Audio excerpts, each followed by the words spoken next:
everybody, it's Kirsten Eva with Culture Mother. I am going to show you how to care for your sourdough starter and how to feed it. If you're ordering through us, you will either get a dry packet of sourdough starter, which if you follow our instructions online, you activate it and then you'll be at this point where I'm going to show you today. Or if you order our fresh sourdough starter, it will come in a bag, which you will immediately start the way I'm going to show you today. So, things that you need: kitchen scale. I really recommend it. You can get away without one, but I highly recommend one.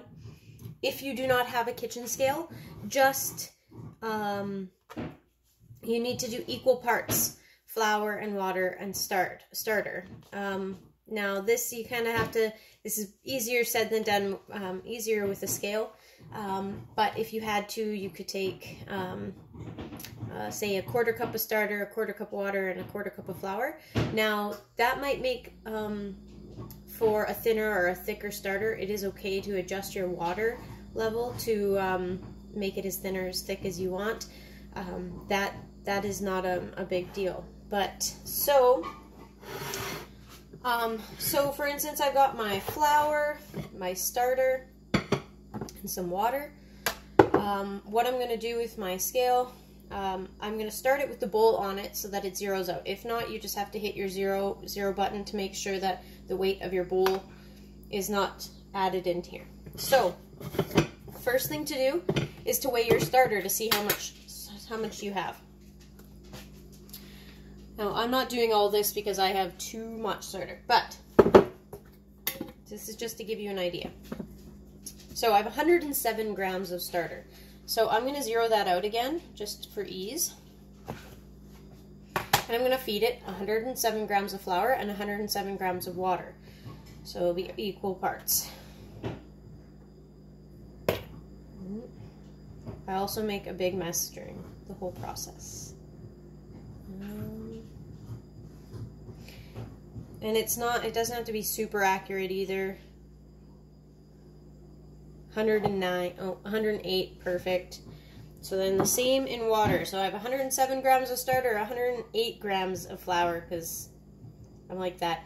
And then I'm going to go for 107 grams of water. Oh, that was a little bit too much, but that's okay, because that's not super important. It just means that I'll have a thinner starter, and that's fine too. Now, I'd probably use too small of a bowl here, but I'll make do.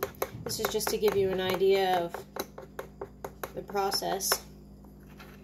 Sourdough starter loves to be stirred too.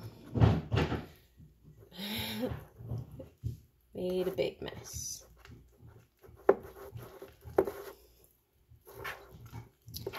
Now, one thing I realized that I forgot to do for this video is get a jar ready. So you're going to put, when you're done stirring this up and incorporating it, you're going to want to have a jar, preferably a glass jar, but plastic will do in a pinch. You want a loose fitting lid, so if I'm using a canning jar, I am just not tightening it all the way. I don't want to leave a lid off because fruit flies love it. If I'm using like a Fido, like a clamp down jar, I take the rubber ring off so that it's not sealed. So now I've got my starter mixed here. I'm actually just going to put it back in the jar that I have going.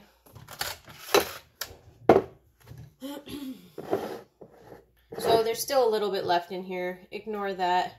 It really is not a big deal.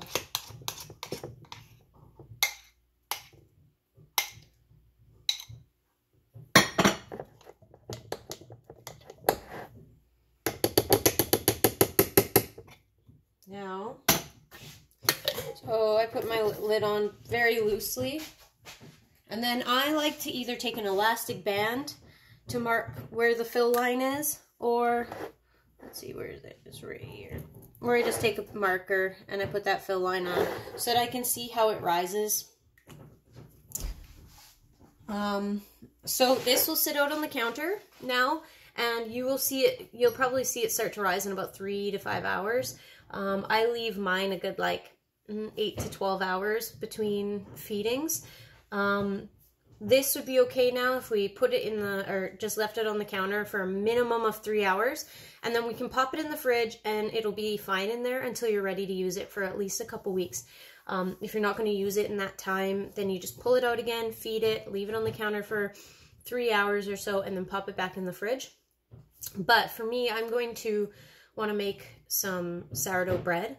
So I am going to leave this on the counter, and probably in about 8 hours, I'm going to do what is called the water drop test. And it is taking a glass of water and taking a spoonful of your sourdough starter and dropping it into the water. And if it floats, it's ready to use.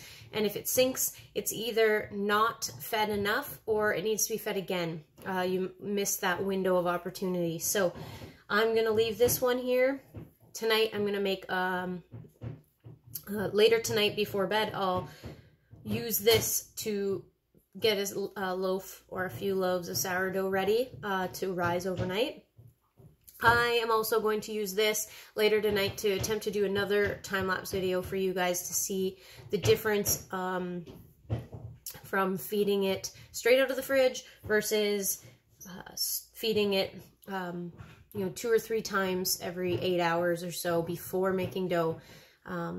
Just to see how active you can get it. So stay tuned. I'll make more videos, and if you have any questions, please drop them in the comments and I will answer them as I can, or make a video or drop in live.